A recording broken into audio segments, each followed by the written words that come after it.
Bem-vindos ao podcast Café com Psis.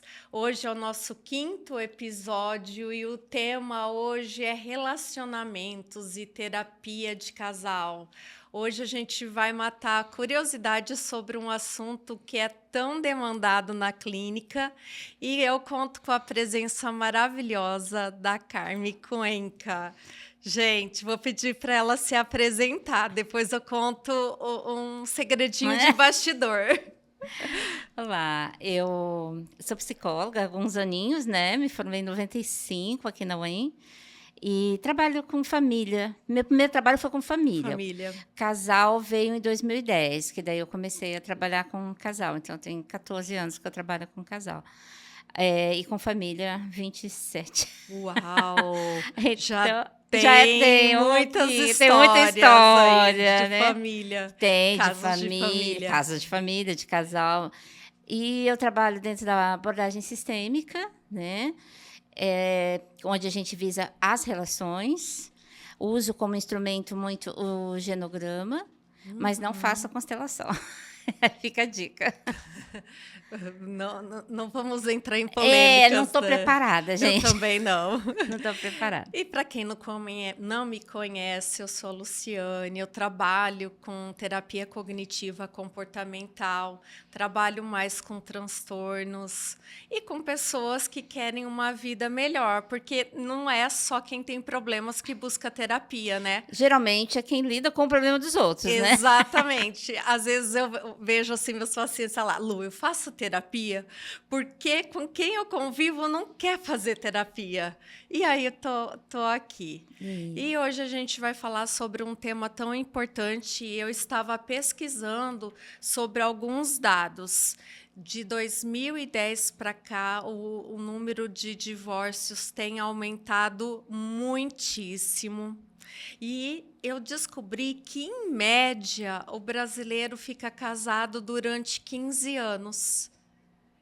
E que o brasileiro se divorcia, na média, aí, da casa dos 40 anos. Então, geralmente, o casamento acontece um tempo antes, e aí chega na faixa dos 40... Ele termina.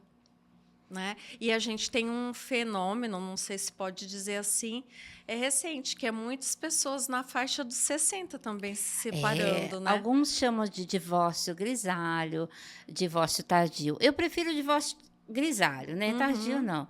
O divórcio grisalho, ele vem no momento onde as responsabilidades maternas, paternas, financeiras, elas já estão resolvidas. E aí as pessoas entendem que elas podem cultivar a individualidade delas perdida no sistema família.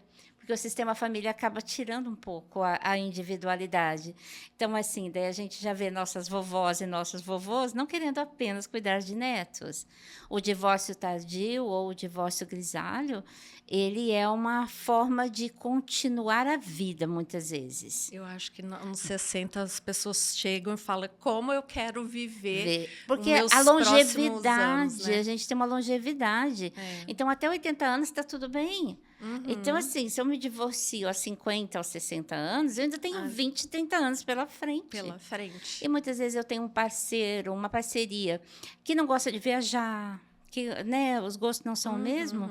Agora eu posso fazer o que eu quero. E os filhos já estão criados, as não carreiras... não vou traumatizar ninguém. Já se consolidaram, então... Né? Não vou traumatizar ninguém, então tá tudo certo, eu posso ser eu mesma. Ai, é muito bom, né? E Carmen, como funciona a terapia de casal? Vamos explicar para as pessoas, né, que às vezes não conhecem como funciona. A terapia de casal, a primeira coisa, a gente sempre orienta que você busque um profissional da psicologia. Né? Nós fazemos uma formação em psicoterapia de casal. Para o nosso cliente, aquele que vem nos buscar, muitas vezes o pedido vem de um lado só. Então, uma das partes vem com uma queixa de casal. Chega no consultório mesmo ali, tal, e a gente percebe que ali tem uma queixa de conjugalidade. Então, fala assim, será que a sua parceria estaria disposta a participar conosco, vamos conversar juntos, vamos ver o que vocês precisam. Às vezes sai terapia de casal, às vezes não. Então, quando que a gente não consegue fazer? Vamos pelo lado assim, quando que a gente não consegue fazer terapia de casal? Quando falta respeito, quando tem violência conjugal, quando tem ameaça. Nesses casos, não se faz terapia de casal. A terapia de casal, ela tem, por princípio, trazer os dois, os cônjuges, para a terapia. Então, não dá para você falar, eu faço terapia de casal atendendo um de cada vez. Não, porque a terapia de casal não é sobre duas pessoas. A terapia de casal, ela é sobre o casamento, sobre a conjugalidade. Então, a gente fala que é o terceiro elemento nessa relação. Então, enquanto psicólogo, nós olhamos para essa terceira pessoa que se constituiu a partir do casamento, que é a conjugalidade. E por isso que não tem certo ou errado, quem está certo, quem está errado, não é um ringue, né? Que as pessoas vão lá para disputar quem que vai ganhar. Mas assim, como é que está esse casamento? Como é que está essa conjugalidade? Em que estágio de maturidade essa relação está? Eu acho que não é um ringue, mas às vezes funciona, né? A gente preza a gente tem um contrato de respeitabilidade e onde não pode, dentro do consultório, haverem ofensas, distratos, nem a mim, nem a nenhuma das partes. A ordem é mantida e que ali não é lugar também de entregar o outro, não é armadilha. Porque tem casal que chega na terapia e aí despeja algo que o outro fica olhando assim e fala, como assim você está falando isso de mim? Como assim eu não sabia disso? Né? Às vezes assim, olha, porque ela, porque ele... E a parte fica envergonhada, né? A parte exposta. Isso não pode acontecer. E a outra coisa que a gente diz também, não conte nada aqui que você não contaria para sua parceira como se vocês estivessem sozinhos. E a gente não faz. Você não pode ter segredo com nenhuma parte, não, né? Porque imagina, né? Eu vou atender a Lu, vou atender o marido da Lu. Tá. Ai, Lu, sabe? Seu marido tá assim porque ele me contou. Gente, isso não pode. Se tiver acontecendo isso em alguma terapia, não é terapia de casal. Não tá legal, né? Não tá. A ética tem que prevalecer. Tá, a gente preserva. E é comum uma das partes querer que, por exemplo, você tome partido. Super, isso é. Isso é de praxe. Isso é a primeira coisa. Vamos pegar assim. Hoje, com os meios de comunicação, então vem uma mensagem.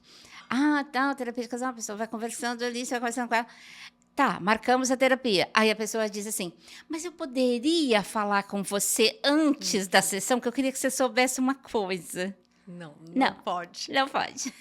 Mas como? Porque na frente dele ou na frente dela... Não, já vamos começar errado. É uma terapia de casal. Eu não posso aceitar que você me conte coisas que... E às vezes a pessoa até insiste. Aí quando chega o casal...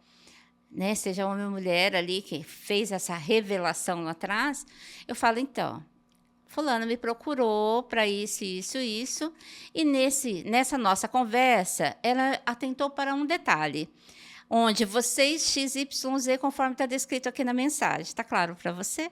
Podemos começar desse ponto? Uau! Entendeu? Daí já começa ali, fala, eu não vou fazer conchavo com um ou com o outro, não adianta. Você sabe que, às vezes, eu atendo na clínica, geralmente é individual, mas é muito comum até eu convidar o parceiro, um familiar, para fazer parte de alguma sessão em um momento. Um apoio, né? Para trabalhar, né, estratégias de apoio, enfim, sempre tem um objetivo. E assim, eu acho assim, o meu receio maior, que eu nunca fui para a clínica tratar casal, assim, atender casal, é o medo da minha cara entregar. Da minha cara, olhar assim e fazer um gesto concordando com alguém. O maior, eu sou muito expressiva. Eu morro de medo. Eu também sou. Eu tenho medo disso, por isso que eu nunca tenho. Você sabe que é um exercício para manter a poker face ali, sabe? Ali a cara de paisagem. Só que às vezes escapa. Eu imagino que sim. E aí a pessoa pergunta assim, o que você estranhou? Ué, por que você fez essa cara? Aí eu revelo. Falo: "Olha, porque o que você está me dizendo me causa esse tipo de Uhum. sentimento, né, por algum motivo chegou a mim com essa sensação". Uhum. E aí eu sou muito honesta para a pessoa, porque ela tem que entender que eu também sou humana, né. Sim. Então, assim, quando a pessoa chega para mim e fala assim: "Olha, nós temos um casamento aberto". Tá, daí a gente, né, engole aqui, porque 60 anos, gente, estou formada há 30, então, né, a gente tem que se adaptar a algumas coisas. "Ah, tem um casamento aberto, e ele me traiu". Aí eu falo assim: "Bugou, né". Quando isso me aconteceu pela primeira vez, eu olhei assim e falei: "Bugou. Como? Como assim? Vocês têm um casamento aberto, ele te traiu?". Né, daí eu falei: "Gente, para tudo, vocês têm que me sintonizar. Me explica melhor, me Quais são as contextualiza, qual é o regras? contrato de vocês nesse casamento, Uhum. o que que pode, o que que não pode". E daí, assim, daí eu falei: "Agora vocês têm que me dar uma aula aqui, tá? Então Uhum. me Me eduquem ensinem como aqui, funciona isso. que daí nós vamos conversar sobre isso". Então acho que Uhum. ter também essa humildade de dizer: "Olha, eu não conheço isso, eu não sei Uhum. como funciona". Porque até a gente saber aqui no papel, né, quando a gente Ls estuda, a gente faz um Ler, curso, é uma né. coisa, mas Uhum. quando está aqui na frente, tem algumas coisas que vão mesmo impactar. E Não, não mas tenta se eles disfarçar, né. ainda, né, se pronunciam, é legal. Dura ele sair da sessão pensando, né: "Ah, eu acho que a minha psicóloga tá do lado do fulano", aí eu acho mais Ah, mas difícil. já teve, vamos chamar de barraco, né, assim, que o pessoal fala, né: "Os barracos da terapia de conjugal", mas não são. Já teve cliente, né, o casal, de uma das partes ali sempre dizer assim: "Mas vem cá, eu vim aqui para apanhar? Ah, Uhum, então é isso, você está do lado dela ou dele?". uhum, E aí eu devolvo, eu falo: "Por que que você está achando isso?". uhum, "Não, porque tudo que, ele fala, você tenta traduzir". Eu falei: "Não, isso se chama mediação. uhum. Nós E estamos você vai fazendo aqui". explicando, né. Isso, eu falo: "Isso aqui é uma mediação, ele tem dificuldade de comunicar, não encontra vocabulário, você tem dificuldade para ouvir. Então eu estou fazendo a mediação desse Uhum. diálogo, então eu praticamente estou traduzindo o Traduzindo. que ele te diz, mas isso não quer dizer que eu estou do lado". Ai, isso Né, mesmo. então você tem, não pode também levar para o pessoal, Uhum. né, "Aí é comigo", não, meu bem, alecrim dourado aqui não tem, não sou eu a estrela é a conjugalidade. Que bacana. E quais as coisas, né, os motivos que têm levado as pessoas a buscar terapia de casal? Quais os problemas assim mais comuns, poderia dizer assim? Os problemas mais comuns que levam, né, as pessoas a buscar a terapia de casal, geralmente são saber administrar as diferenças individuais. As pessoas estão muito pouco tolerantes à individualidade, à diferença do outro. Muito se fala da dificuldade de comunicação no casal Uhum, como um problema, mas eu vejo que a dificuldade de comunicação ela já é uma consequência, tá? uhum. A comunicação já não acontece Você por acha uma que consequência. consequência, não é, o motivo? Não, porque assim, você vem, né, você casa com seu marido Uhum, com 20, 30 anos ali, uhum, você vem com uma bagagem. Dentro da uhum. sua mala tem um monte de coisa, dentro da malinha dele tem Sim, uma tem série de várias coisas, coisas. só que você tem a sua necessaire, Uhum, ele tem a necessaire dele, adorei esse termo. né. Na sua necessaire tem coisas que só servem para você, Uhum, e na necessaire dele tem coisas que só são úteis para ele. uhum. Por que que eu tenho que dizer para ele o que tem que ter dentro da necessaire dele e ele na sua? Então, respeitar essa individualidade já é um princípio ali. De dizer, olha, ele funciona assim. Por exemplo, acordar cedo no domingo para ficar mais tempo parado. Uhum. Tem gente que tem essa filosofia, tem gente que quer dormir até Até a mais acordar. tarde. Então, até acordar vai ser 1 hora da É. tarde. Ai, porque não dá. Mas vem cá. Essa pessoa tinha 25 anos quando se casou com você, ela tinha o hábito de dormir. Agora, porque ela se casou com você, ela tem que mudar?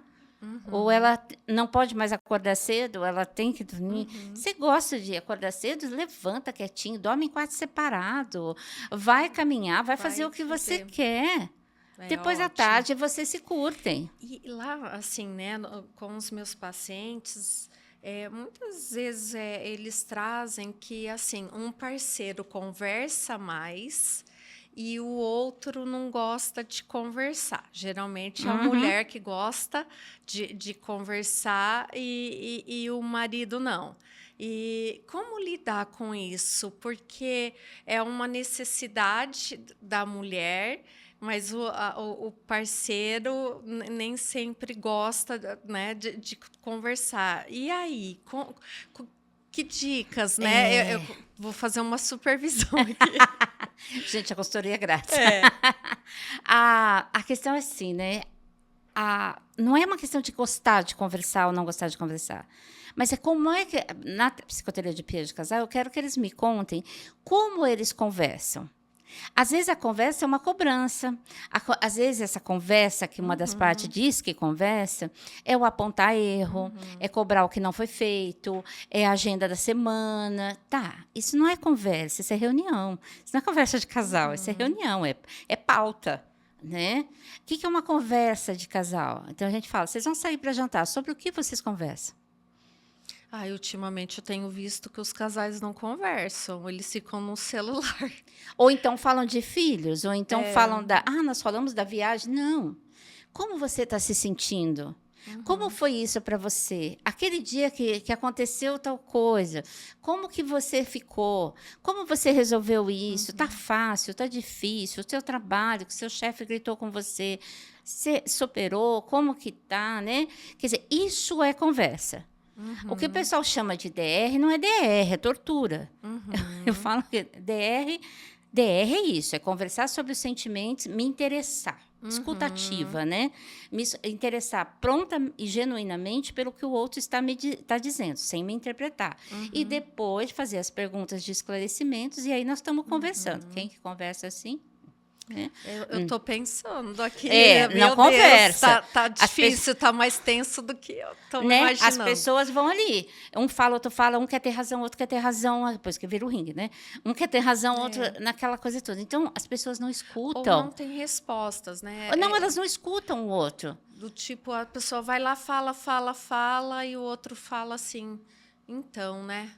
É porque não tem escuta. Ou então fala, escuta, não escuta, ouve para responder. A pessoa está falando, a outra parte já está pensando em como é que ela vai se defender daquilo. E o que os casais naturalmente trazem hoje como DR, que eu chamo de armadilha, é que ela acontece ao apagar da luz. Fala, gente, essa é a pior coisa que pode acontecer. Vamos deitar. Apagou a luz, fechou a porta do quarto, ligou o ar-condicionado. Vem cá, quero falar com você. A luz está apagada, a pessoa está deitada e a outra agora vai começar. Vai começar a falar na orelha da outra. Não tem nem como sair dali, acender a luz, sair correndo. Não dá. Então, isso não é conversa. Cama horizontal não é para conversar. A gente tem que explicar que é outras coisas que faz lá, mas não é conversar. Aonde é para conversar, então? Sentado na sala, talvez até na mesa da cozinha, numa sacada, né, do apartamento, da casa, lá no jardim. Vem cá, vamos conversar, pega um suco, pode pegar um vinho, como se sentirem melhor. Eu queria falar com você, Lu, sobre aquele dia na casa da sua mãe, que né, às vezes tem essa coisa da família, de origem ali, que fizeram aquela piada, e você não me defendeu, você riu deles. Eu me senti muito ofendido com isso. Né? Então, olha, aí nós estamos conversando, porque eu estou dizendo o que aconteceu, como eu me senti e o que eu espero de você. Aí é conversa. É que também, bem na hora de dormir, né, a gente já está com outra tolerância. E você está também, fragilizado, né? ali.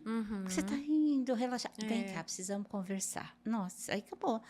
Aí, né? Mas é que assim, o pessoal fala que mulher faz isso, né? Mas você já percebeu como é que tem algumas mães que educam as crianças? Na hora do banho é que ela dá a chinelada quando a criança está sem roupa. Na hora de dormir que ela vai lá e dá a bronca. A pessoa cresce com esse modelo, né? De que as coisas se acertam na fragilidade. Final do dia também, na né? fragilidade também. Então, aí fica perigo. Que bacana. Então, você acredita, né? Um dos motivos que levam as pessoas para a clínica é a falta de entendimento do que o outro está falando. Da necessidade do outro. Da necessidade da outra pessoa. E celular? O celular. O celular é uma boa fuga, né? É um sintoma ou ele é... Eu também vejo o celular como uma consequência, porque ele pode ser ótimo. Né? Mas é o uso que a pessoa faz do celular, tipo, se esconder no celular. Porque há muitas brigas que as pessoas relatam para mim é de um parceiro que fica mais ausente por conta do celular. Eu costumo dizer que a infidelidade conjugal, ela acontece de diferentes formas. O uso excessivo do celular é uma infidelidade. Quando você está junto com o seu parceiro, com a sua parceira ali. Então, se você prefere estar ao celular, a estar conversando, partilhando, sentando ali, deitadinho um no colo do outro, assistindo um filme, alguma coisa assim, ou ajudando a fazer uma janta. O celular pode estar lá, está tocando uma música, um podcast, qualquer coisa assim, está tudo bem. Agora, se você leva o celular para o banheiro e fica lá, vendo nada, não é uma questão de infidelidade porque está me traindo com outra pessoa. Conversa Não, com outra pessoa. é o fato dele direcionar essa A energia energia. que era para o casamento, para a conjugalidade, para um aparelho, para algo que não tem o mínimo valor. Aí nós estamos falando de infidelidade. É a mesma coisa quem consome bebida alcoólica. Videogame. Excessivo. O videogame. Então, assim, o videogame é um terceiro elemento na relação, a bebida é um terceiro elemento na relação, o uso do celular, né, nesse contexto, ele é um terceiro elemento. Então, não é o celular, é o uso que eu faço ali. E tudo isso podemos configurar infidelidade. Por isso que vai dar confusão.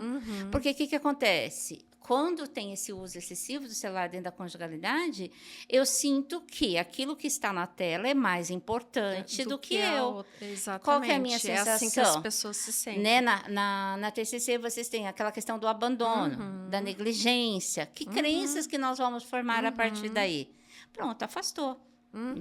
Aí É afasta. isso mesmo. As pessoas geralmente trazem o sentimento de rejeição, né? De Isso. abandono por estar sendo Ou até, preterido. outros chegam até uma coisa, no meu ponto de vista, mais grave, que é falar em desamor, né?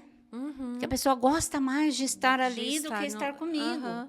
Entra numa sensação de desamor. Se isso entra na história dessa pessoa, se ela tem aqui atrás uma vivência disso, aí fica bem difícil. aí a gente tem um conflito muito mais sério. Por isso que a gente não fica simplesmente assim, então vamos disciplinar o uso do celular. Não é isso. É por que esse uso está dessa maneira e por que dói na outra parte como dói.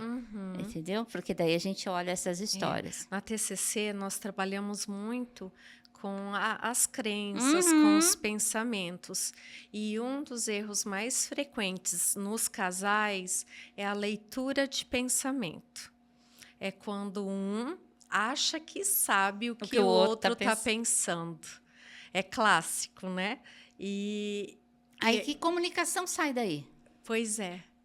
E assim, como se desencadeia situações mais graves por conta de algo tão simples. Mas é simples, mas é mas é fundamental, profundo, né? Dolorido muitas vezes. E essa urgência, né, de querer responder na frente, essa urgência de que eles... Eu sei o que... acontece muito isso até no consultório. Eu sei o que ele quer dizer. Aí você tem que parar. Eu tenho no meu consultório um microfone de brinquedo. Que tem casal que eu falo assim, só fala quem tiver com o microfone na mão. Ai, que legal, porque eles não param, entendeu? Só fala quando tiver com o microfone na mão. Eu tenho também uma campainha de hotel, sabe aquelas que faz pinha assim? Sim. Quando ele começa assim, você fica assim, né? Um jogo de tênis ali, né? Não tô ouvindo nada. Né? Aí eu bato a campainha aqui, porque daí eu já sei que o casal é assim, eu deixo a postos ali, deixo escondidinho aqui, ó. Aí eu boto na mesinha de centro assim e bato aqueles assim, eu falo assim, ó, cada vez que vocês entrarem nessa discussão inócua, eu vou tocar a sineta. E assim vai ser. Aí eles ficam assim. Ou então aquela coisa assim, cada vez que eu fizer uma pergunta, a gente vai tratando um assunto, vocês trouxerem coisas que não têm a ver, desenterrando tudo, eu também toco a sineta.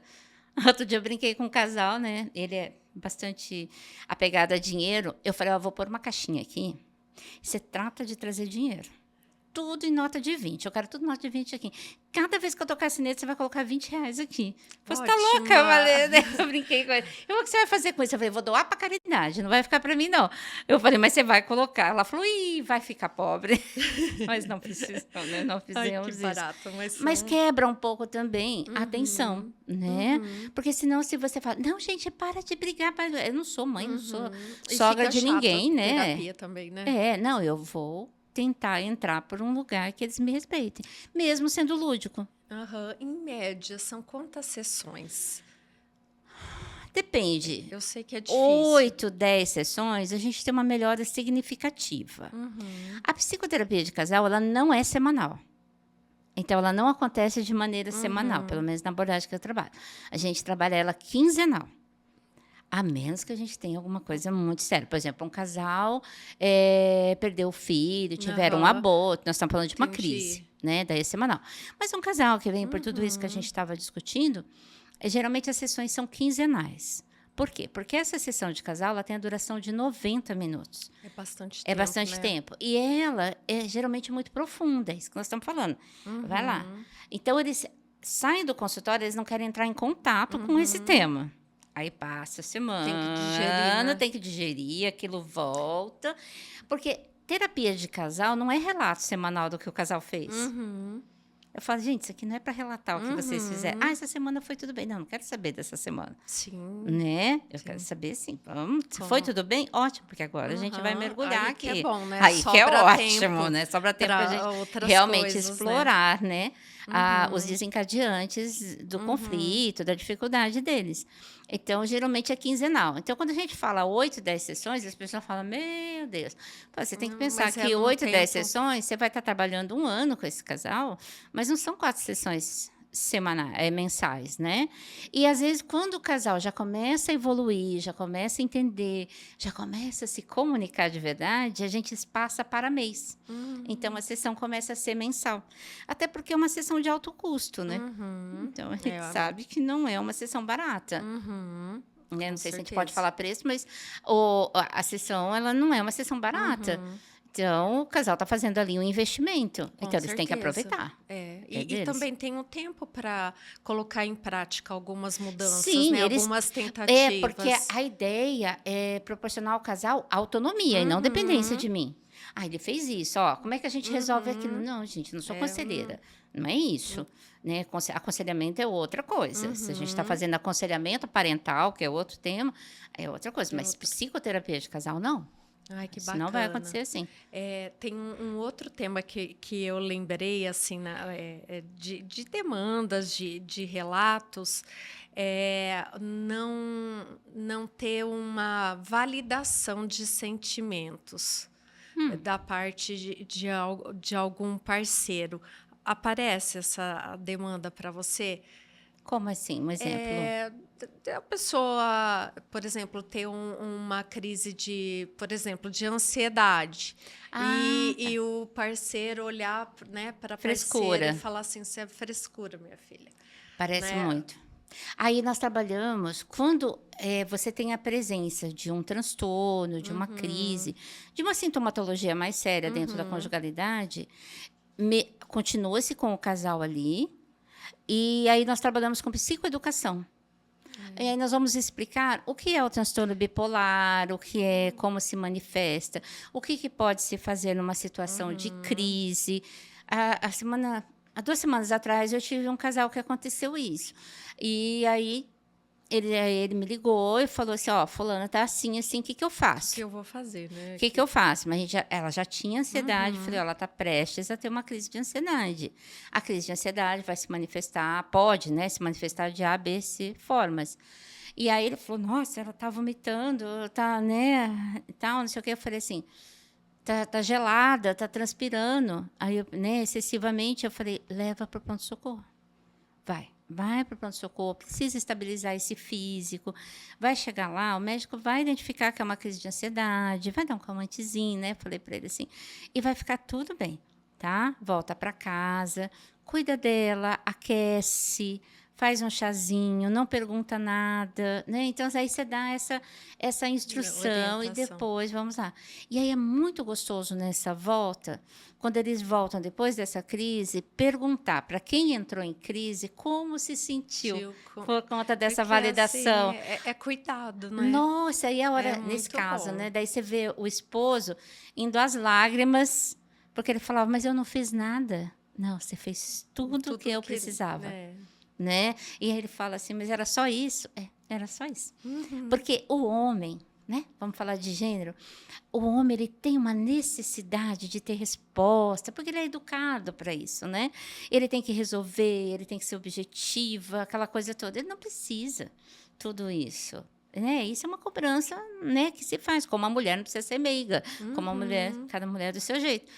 E aí, quando ele vê que um abraço, um cuidado, uma cobertinha, um chazinho, a esposa está assim, derretida, grata por ele. Ele fala, mas só isso, gente, não fez nada. Não, você fez muito. Você validou o sentimento, que é isso que você está dizendo. Porque como eu atendo, né, transtornos, Nossa, como é difícil. então, às vezes as pessoas não compreendem o que o outro está passando. Então, E também não é geralmente, obrigado, não né? é obrigado.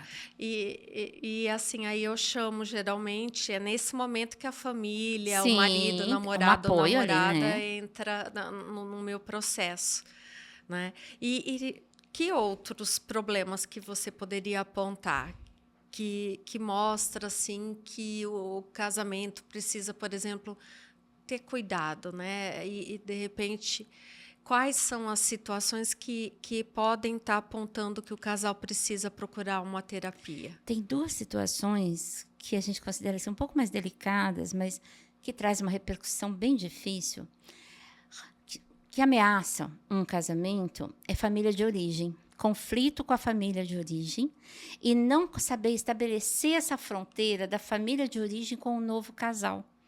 Porque a minha mãe fazia isso, porque o meu pai, entende? Então fica buscando no cônjuge, né, a mãe ou o pai perdido ali, idealizado, e fica cobrando dessa pessoa essa postura, quer repetir os padrões lá né, ou repete até inconscientemente os padrões da família de origem. E não percebe o quanto isso faz mal. E aí acha que a parceria dela, é inimigo dos pais. Sabe? Então fica, daí um faz fofoca daqui, outro ali. Não, e pais, Estabelecer. né, de qualquer um que se envolve e toma decisões, né? Exato.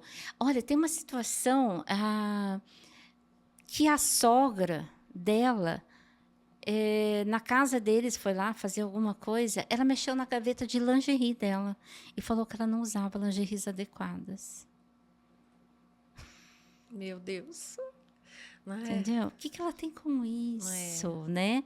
Então, assim, a sogra que chega e fala assim, nossa, mas meu marido não gosta de feijão assim, ele só come feijão assado, né? Eu vou trazer para ele. Aí ela traz e o filho fala, olha, você precisa ensinar ela a fazer feijão. Sabe, isso é uma coisinha bem pequenininha, mas, de novo, desvalida. Desvalida. É o desvalor, tira todo o valor da pessoa. E tem pessoas que têm dificuldade, né, de se desconectar da família de origem, né? É uma sistema que a gente trabalha com lealdade. Lealdade familiar. Eu conheço pessoas que passou a vida inteira sendo leal à família de origem, teve filhos, mas os filhos sempre foram colocados em segundo plano, a esposa também, porque os irmãos, a mãe, o pai vinham em primeiro. Exato. Essa hierarquia familiar, ela acaba não acontecendo. Então, assim, quando o casal constitui a casinha deles, eu até tenho uma casinha no meu consultório, fictícia ali de brinquedo, para mostrar para eles, os filhos, eles estão aqui, ó, na base. Os pais estão aqui, porque é uma questão de autoridade. Então, quem tem autoridade direta sobre os filhos são os pais. Os avós estão aqui em cima. São os anciões, né? Da família. Então, eles são conselheiros, quando acionados, mas eles não podem ser aqueles que vão substituir o comando da casa, como que dobra a toalha, onde guarda o copo, às vezes acontece coisas desse tipo, sabe, de invasão mesmo. Só que para estabelecer essa fronteira, eu, enquanto filho dos meus pais, eu preciso ter rompido alguns laços. E eu preciso sair dessa lealdade disfuncional. Porque senão eu não faço vínculo com a nova parceria. Eu não vou fazer vínculo com a nova parceria se eu não, entre aspas, matar os pais da infância. Sim. Né? Porque se eu não fizer isso, eu vou ficar devoto àqueles lá. E aí, como é que eu constituo a minha autoridade? E como é que eu vou ter autoridade sobre os meus filhos? Porque se eu ainda estou preso a essa autoridade dos meus pais, eu não cresci. Pois Então, é. isso atrapalha muito. E aí, que é o segundo ponto mais assim, sensível da relação conjugal que vem para a terapia, que muitas vezes está ligado à família de origem, é a sexualidade. Ou a ausência de vida sexual num casal jovem, a ponto de, assim, 6 meses, 8 meses sem um intercurso sexual. E aí você fala, oi, né? Ah, mas o sexo não é importante. Não sei. Não é importante para vocês? Ah, para uma parte é, para outra não. Então, temos que entender. E aí, né? O que é esse sexo? Ah, porque fulano é automático. Daí vem todas aquelas queixas comportamentais de performance. Mas a gente não é uma educação sexual ali, ou uma aula de postura sexual. Mas é entender por que eu ajo daquela forma, do que eu sinto falta, o que eu espero. Por exemplo, a posição da mulher dizer assim, quem tem que tomar iniciativa é ele. Se ele não me procura, é porque ele não gosta de mim. Aí o homem diz, mas eu também quero ser desejado. Eu também quero me sentir desejado. Também, né? E é a hora que eu digo o seguinte, o que leva muitas pessoas a terem amantes? Não é amor, é validação também. Também é validação. Porque ouvir, né? É ouvir, é o acolher, é mostrar, olha, estava com saudade de você, desejo você, né? Não vamos falar aqui da xícara que quebrou e eu preciso comprar outro jogo. Não, agora nós vamos falar de nós aqui, né? Vamos falar da nossa relação, dos nossos sentimentos. É incrível, né? São coisas tão básicas que às vezes a gente tá com a pessoa ali ao lado, né, por anos e não se tem. Não conhece. Aí é que está. A intimidade do casal, ela não é automática. Porque todo mundo fala assim, nós somos íntimos. Por quê? Porque ficar nu na frente do outro? Não, isso não é intimidade. Isso é clube de nudismo. Isso não é intimidade. Você vai numa praia de natural, tá todo mundo nu e as pessoas não sabem nem o nome uma da outra. Então, ficar nu na frente do outro não é intimidade. E tá? às vezes intimidade são assuntos tão básicos, né? É conhecer a essência do outro, a dor, o sentimento, o prazer do outro. E resolver problemas também, né? Juntos. Acontece muito, sim, de vir na clínica, um parceiro trabalhar, o outro por contrato não trabalhar, né? E aí um precisa dormir para trabalhar, o outro precisa cuidar, e uns desentendimentos de coisas simples do tipo, olha, hoje eu estou muito cansada, eu preciso dormir. Acirra uma posição, isso é seu. Essa é sua obrigação. E não vai, não se não chega, flexibiliza. Não chega num diálogo, né, comum.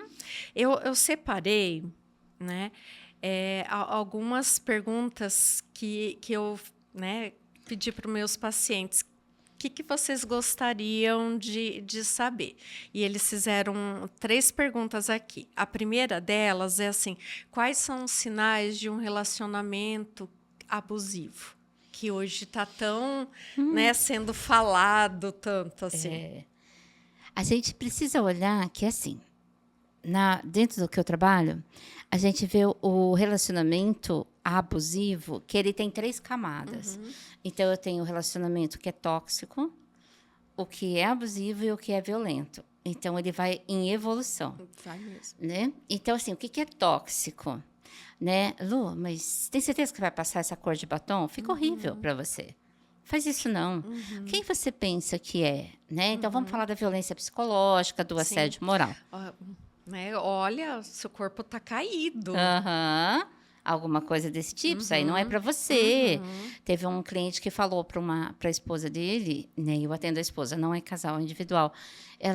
Fazia muito tempo que ela não usava vestido, ela achou um vestido, ela tem sobrepeso.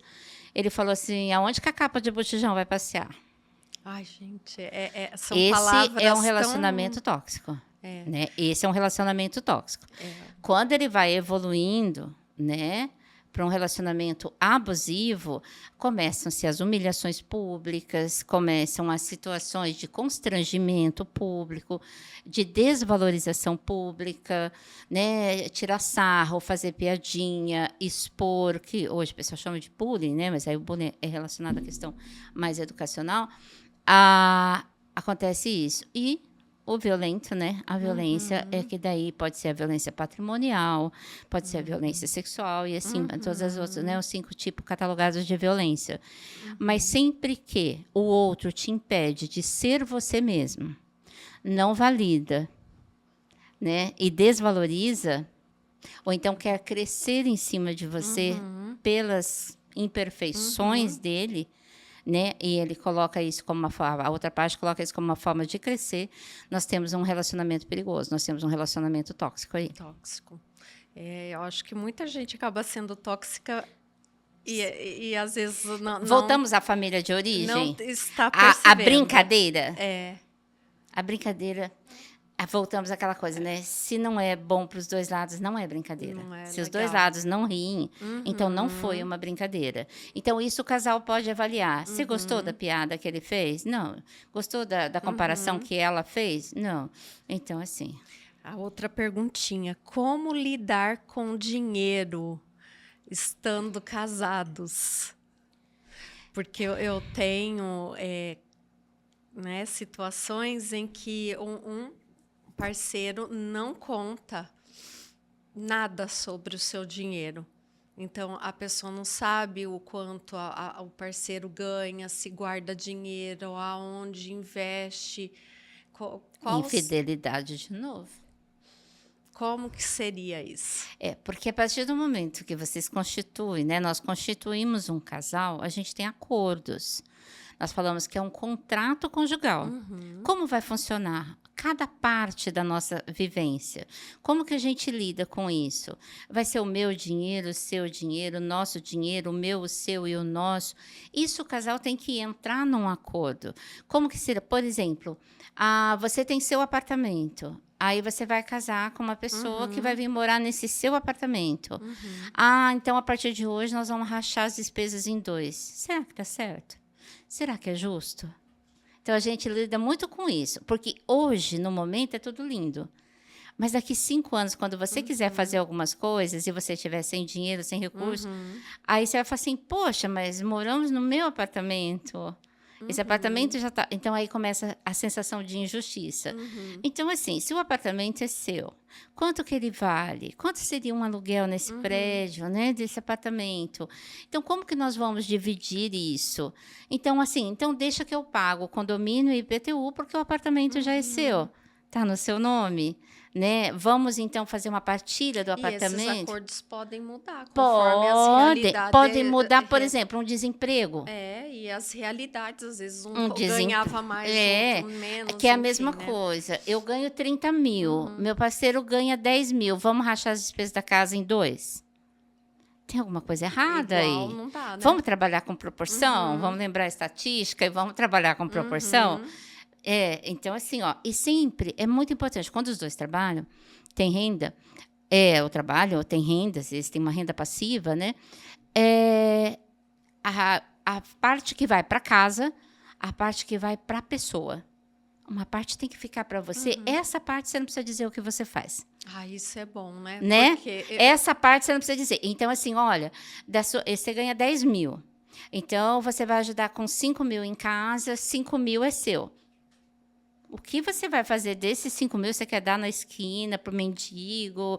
Esses 5 mil? Comprar em blusinha, comprar em blusinha da Shopee, qualquer coisa assim, tá tudo bem. Você entendeu? Você quer investir.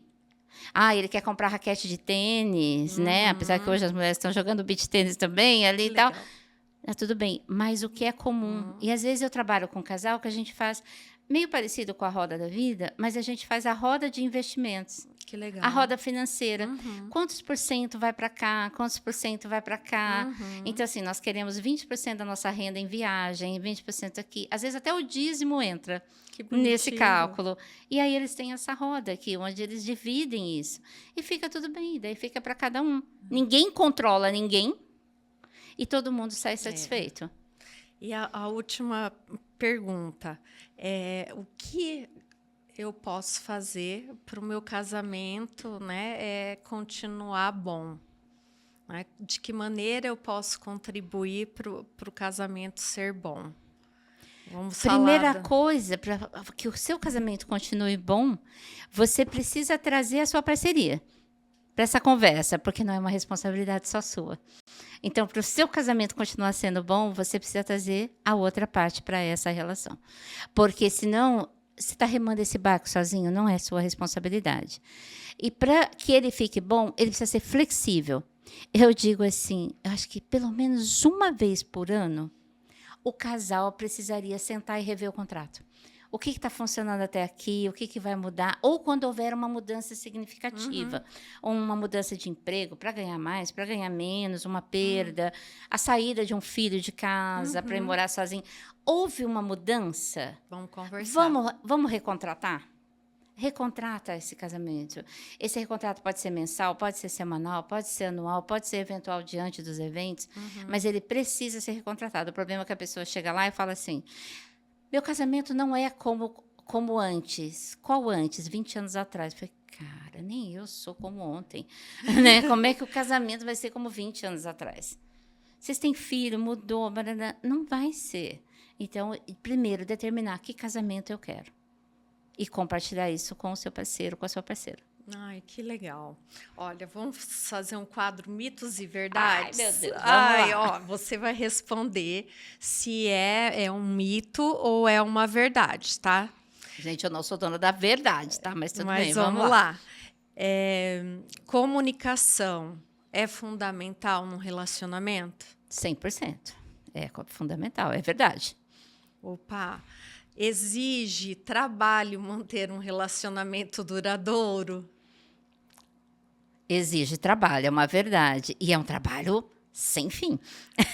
Eu acho que é É uma construção. É legal falar isso, porque dá a impressão, não sei se por causa das redes sociais, que relacionamento acontece, é leve, é divertido sempre. E não é assim, né? O Eric Fromm, né, ele tem um livro chamado A Arte de Amar, e onde ele explica isso, que é uma construção diária. Muito bom. Então, dá trabalho, né, gente? Muito. É isso mesmo. Espaço pessoal é importante para um relacionamento? Super importante. Com a Covid, a gente viu muito isso. Os casais brigavam muito porque estavam confinados, né? Então, a gente orientava assim, ó, arruma um quartinho da casa, um espaço, uma salinha, que quando um quiser ficar sozinho, entra lá e fica. E também ter um tempo para fazer alguma coisa só entre dela, amigos, só deles, né? Ele com os amigos, né, dele, ela com as ou sozinho dela, também. Sozinha, Individualidade. alguma coisa, né? É importante o casal ter individualidade. É isso mesmo. Eu amo isso e é incrível, né? É uma das coisas que as pessoas estranham. Tem uma crença mal interpretada, no meu ponto de vista: 2 se tornam 1 quando se casam. Dois se tornam 1. Não é bem assim, gente. Não é ao pé da letra essa coisa, entendeu? Porque se eu pego 2 que se tornam 1 desaparece. Entendeu? Mesmo. Então, assim, 2 se tornam 3. E eu acho isso tão saudável. Daqui uns dias eu vou fazer uma viagem que era para fazer com o meu marido, com amigos. Mas o meu marido ganhou uma viagem para a França. E coincidiu com a data. Ele vai para a França. Ele vai para a França e eu vou fazer a viagem com os amigos. Nada assim, que um tudo Swarovski bem. chegando da França não compensa. Tá tudo bem. Mas as pessoas acham estranho. Nossa, é um absurdo, né? As pessoas, de maneira geral, acham assim, mas você vai sozinha? Ou ele vai sozinho? Vai deixar ele sozinho? Vai para a França. E eu acho isso tão incrível. Às vezes até numa festa, num aniversário, né? Um aparece assim, mas cadê? Por que fulano não veio? Eu tenho um casalzinho jovem que eu atendo, que os pais não moram aqui em Maringá. E aí ela foi para casa dos pais. E ele ficou. Os pais dela queriam matar ela. Como que ela deixou ele sozinho? Você deixou as coisas para ele comer? Assim, mas ele vai saber se virar sozinho. Falei assim, gente, eu casei com ele, ele tinha 30 anos, morava sozinho. Ele sabe o que fazer. Ele sabe pelo menos pedir um iFood. Pois é incrível. Às vezes, isso para mim é uma coisa tão básica e é parte de mim que eu acho estranho o estranhamento das pessoas. Mas que as pessoas acham que se estiver sozinho, vai aprontar. Vai aprontar. Eu acho que E para aprontar, não precisa estar sozinho. Não, de jeito nenhum. Conflitos podem ser saudáveis, desentendimentos são normais num relacionamento? Super. Boas brigas, né? A Solange Rossetti tem um livro que ela escreveu sobre isso, né? Boas brigas, boas discussões. Porque aí é a DR saudável. Então, o casal ele pode divergir em pontos de vista. Ele pode divergir na forma de pensar, de repente um ficar chateado com o outro porque não deu certo, porque teve que ceder, né, muitas vezes. E está tudo bem. É o direito do outro também ficar chateado, porque o desejo dele não foi atendido. Mas isso não precisa ser um ponto de distanciamento. Então, vamos entender que conflito, discussão, é alinhamento de ponto de vista, não motivo para afastamento. Porque daí é briga. Onde tem que ter um ganhador, né? Nós estamos falando em discussão, a gente fala em alinhamento de pensamento. Né? Isso. Eu acho que o conceito, às vezes, de conflito pode Assusta, ser diferente, né? Amor verdadeiro é suficiente para manter um casamento? Nunca. Nunca. Casamento não faz só de amor e uma cabana. Tem tanta coisa, né? Igual que a gente conversou aqui hoje. Eu já tive um casal que se separou, fazendo terapia de casal, decidiram pelo divórcio. E ela falou para ele, numa sessão, uma coisa que eu achei assim, fantástica. Eu te amo, mas não suporto viver com você. E eles se separaram pacificamente. Uma graça. Sabe, assim, porque já estávamos num processo terapêutico há bastante tempo. E, assim, a convivência entre eles não funcionava. Por isso que tem alguns casais hoje é mais comum, né, atualmente, que eles moram em casas separadas. Eles têm residências separadas para manter essa individualidade. E eles se amam, mas só o amor não é suficiente, porque são as diferenças. Né? Hábitos. Ainda mais, por exemplo, um casal com 40, 50 anos, que se encontram agora, já vindos de outro casamento. A moradia separada, ela funciona super bem. Eu acho incrível isso. Não é só ter banheiro separado, ter casa separada. Eu acho o máximo. Né? Aí as pessoas falam controladores. Não é nada disso. Não é nada disso. Os opostos se atraem. Controverso, né? Os opostos se atraem. Porque, assim, se você...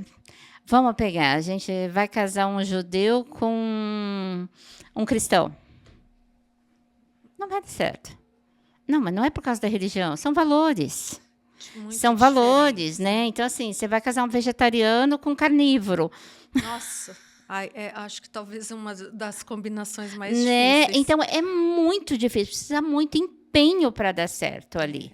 Então, assim, você pensar em... ceder num ponto que não vai ficar feliz, né? Os opostos, assim, eu acho que a questão não é os opostos, mas ideias complementares. Que aí voltamos aos valores. As crenças e os valores, elas têm que estar alinhadas. Não precisam ser iguais, mas elas precisam estar alinhadas. Eu sou a favor de pena de morte, você não. Né? E daí vamos brigar por isso. Daqui a pouco, igual teve essas questões de política aí, né? Casal se separando por divergência política, gente. Um quer ter filho, o outro não quer. Nessa é outra, né? Principalmente se um sim. já teve em outro casamento. Pois é. Então, são coisas, né, Sabe que que as muito pessoas acreditam? difíceis. Depois que casar, muda. Vai mudar a ideia. Muda para pior. Pois é. E tem mais uma aqui. É que as crianças salvam relacionamentos. Ah, é? Uhum. Nossa, elas são super-heróis. Eu não sabia. Então, coitada das crianças, a gente não dê essa missão para as crianças. Criança não tem missão nenhuma, nem de salvar, nem de estragar. Porque tem uns também que falam que a criança estraga. Né? Assim, a criança não tem a missão nem de salvar, nem de estragar. Depende do valor, da missão que você dá para aquela criança. Em que momento aquela criança está chegando. E muitas vezes é o casal. E tem uma crença, né, que as pessoas falam assim: o casal não está se dando bem, precisa de um filho, daí tudo se resolve. De certa forma, vai se resolver, porque eles vão desempenhar os papéis de pai e mãe, e eles vão passar 20 anos sendo pai e mãe. Aí chegamos no divórcio grisalho. Entendeu? Eles vão passar 20 anos sendo pai e mãe. E vão ser ótimos pais e mães, mas aí eles vão descobrir que não são casal há muito tempo, há muito tempo. E às vezes chega no consultório e eles descobrem, desde o nascimento do nosso filho, a gente deixou de ser um casal. Que isso? Mas eles se odeiam? Não. Eles brigam? Não. Mas eles assumiram um papel e esqueceram do outro. Porque a gente tem um outro mito, vou incluir um aí para você. Por favor. Filho vem em primeiro lugar. Não, gente, filho não vem em primeiro lugar. Primeiro lugar vem você, depois vem a conjugalidade e depois o filho. Porque se você coloca o filho em primeiro lugar, você cria crianças sem limite. Crianças sem senso de respeito, de autoridade, de autoconfiança, e aí vai. Né? Pegar a Márcia aí que nos diga. Né? Aí, se você não coloca o seu par, né, em primeiro lugar, o seu casamento, Sim. a conjugalidade morre. E se você não se preserva, não tem compaixão por você, você não tem disposição nem para ser esposa e nem esposa. Exato. Então, assim, primeiro eu, depois, né, meu casamento e depois meus filhos. Porque o filho precisa da família. A família é estruturada. E a família é composta pelo casal e pelo indivíduo. Ai, que bacana, né? E o que a gente mais ouve é o contrário, oposto. Né? E às vezes assim, a criança, ele não quer ir no aniversário, a gente não vai. Oi, a criança tem 5 anos, gente, não é assim. Não é assim que funciona. E, assim,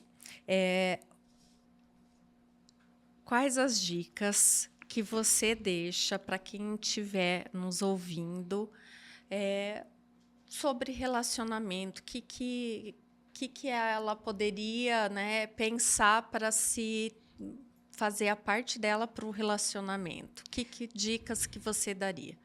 Eu penso que numa relação conjugal, o que pode funcionar para qualquer casal é primeiro olhar para si. Que é isso, a sua psicoterapia em dia, né, o seu autoconhecimento, o seu amor próprio.